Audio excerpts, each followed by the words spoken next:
Shalom Bapak Ibu Saudara yang dikasihi Tuhan Yesus Kristus. Kita akan mendengarkan firman Tuhan pada malam hari ini. Mari kita berdoa. Kasih karunia dan damai sejahtera dari Allah Bapa kita dan dari Tuhan Yesus Kristus menyertai kamu. Amin. Bapak Ibu Saudara yang dikasihi Tuhan Yesus Kristus, firman Tuhan bagi kita pada malam hari ini dalam ibadah keluarga terambil dari kitab Mazmur pasal 27 ayat 7 sampai dengan ayat 14. Demikian firman Tuhan, mari kita ikuti dalam hati kita masing-masing. Dengarlah Tuhan seruan yang kusampaikan, kasihanilah aku dan jawablah aku. Hatiku mengikuti firman-Mu, carilah wajahku, maka wajah-Mu ku cari ya Tuhan. Janganlah menyembunyikan wajah-Mu kepadaku, janganlah menolak hamba-Mu ini dengan murka. Engkaulah pertolonganku, janganlah membuang aku dan janganlah meninggalkan aku, ya Allah penyelamatku. Sekalipun ayahku dan ibuku meninggalkan aku, namun Tuhan menyambut aku. Tunjukkanlah jalan-Mu kepadaku, ya Tuhan, dan tuntunlah aku di jalan yang rata oleh sebab seteruku. Janganlah menyerahkan aku kepada nafsu lawanku, sebab telah bangkit menyerang aku saksi-saksi dusta dan orang-orang yang bernafaskan kelaliman. Sesungguhnya aku percaya akan melihat kebaikan Tuhan di negeri orang-orang yang hidup.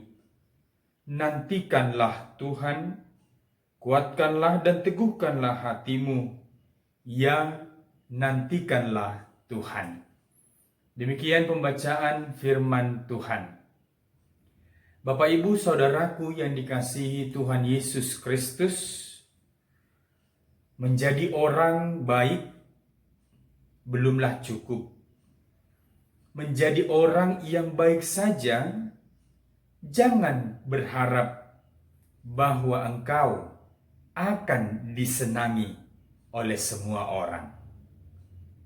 Ini perkataan yang mengingatkan kita bahwa jangan heran jika ada saja orang yang tidak senang dengan kita, sekalipun kita berusaha untuk menjaga sikap, sekalipun kita berbuat baik. Demikianlah yang dialami oleh Daud di dalam kehidupannya. Ketika dia menang melawan Goliat, para perempuan-perempuan dari Israel menyambut dia, menyanjung dia, bahkan mengeluh-eluhkan Daud, serta membandingkan antara Daud dengan Saul. Mendengar itu, Saul menjadi cemburu. Mendengar itu, Saul menjadi menyimpan amarah, bahkan dendam kepada Daud. Sehingga mengetahui hal itu, Daud merasakan bahwa hidupnya terancam, keselamatannya terancam dari Saul dan juga dari orang-orang di sekitarannya. Bapak Ibu Saudaraku yang dikasihi Tuhan, dalam situasi yang demikian, Daud berseru kepada Allah. Sebagaimana tadi kita baca dalam ayat 7 dikatakan, dengarlah Tuhan seruan yang kusampaikan. Di dalam ketakutannya, di dalam kebimbangannya, di dalam rasa cemas Daud, dia tahu kepada siapa dia harus berseru di dalam kesusahan yang sedang dia alami. Dia tahu pada siapa dia berseru ketika dia menghadapi pergumulan hidup. Dia yakin akan alamat yang dia tuju.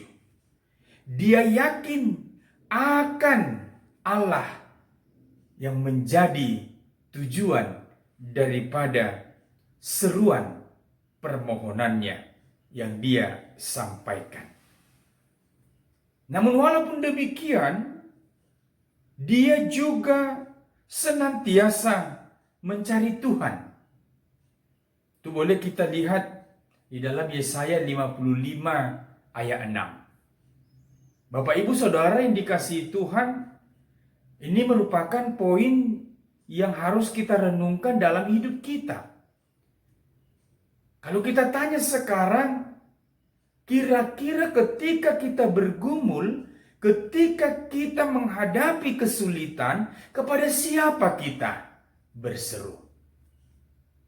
Kalau kita belajar daripada Daud di sini, dia berseru kepada Allah di dalam pergumulan yang sedang dia hadapi.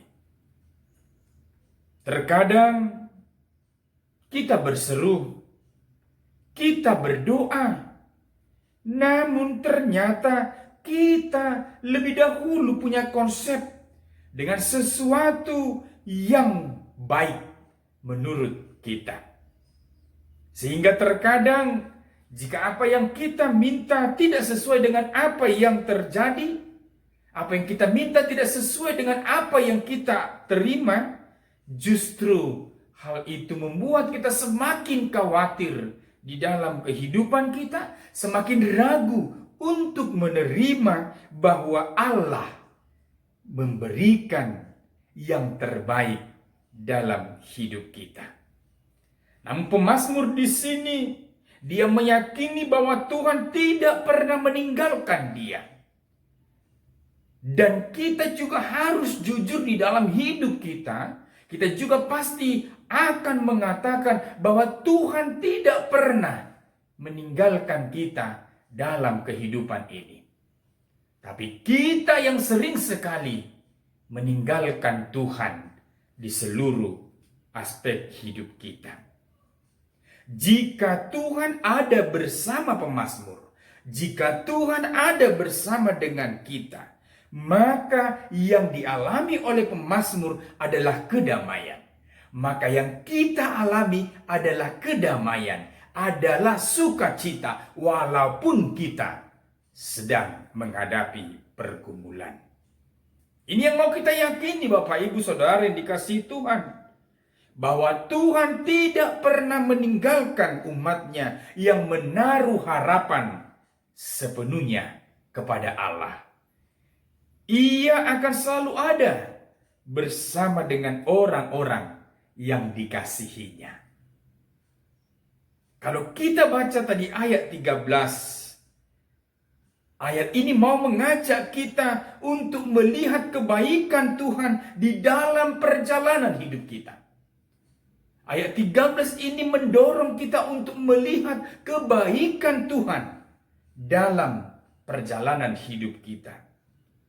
Mungkin sangat sedikit orang yang dapat melihat kebaikan Tuhan ketika dia sedang mengalami masalah.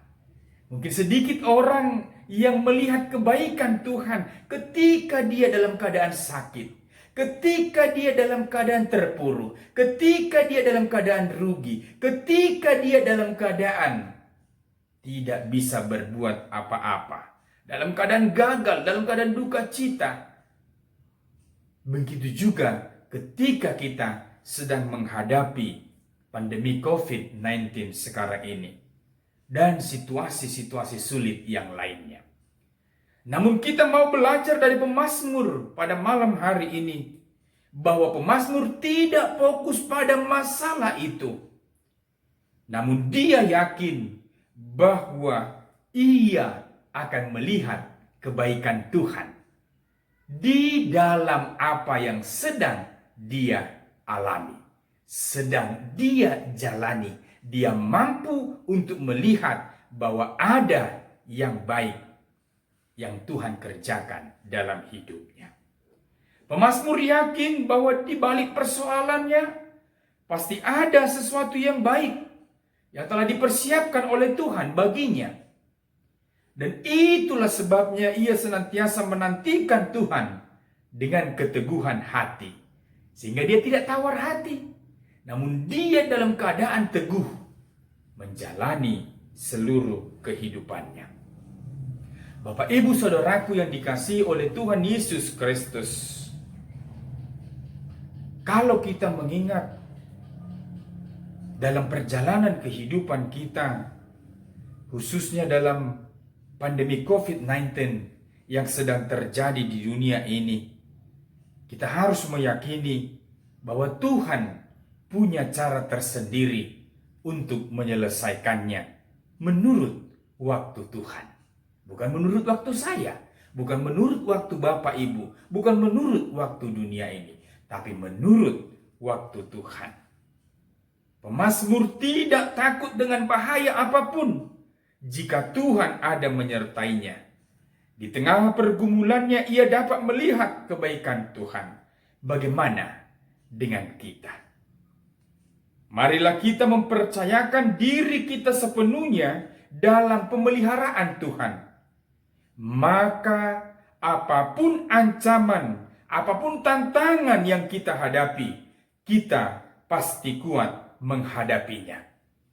Kalau kita mengingat renungan harian pada hari Sabtu tanggal 2 Mei 2020 dari Mazmur 23 ayat 4. Di sana dikatakan, sekalipun aku berjalan dalam lembah kekelaman, aku tidak takut bahaya, sebab Engkau besertaku. Bapak, Ibu, Saudaraku yang dikasihi Tuhan Yesus Kristus, ingatlah bahwa segala sesuatu yang terjadi dalam kehidupan kita ini, kita harus meyakini bahwa semuanya itu mendatangkan kebaikan. Sebagai penutup daripada renungan ini, saya mau ajak kita semuanya untuk menaikkan pujian waktu Tuhan. Bila Kau izinkan sesuatu terjadi, ku percaya semua untuk kebaikanku. Bila nanti telah tiba waktumu, ku percaya kuasa-Mu memulihkan hidupku.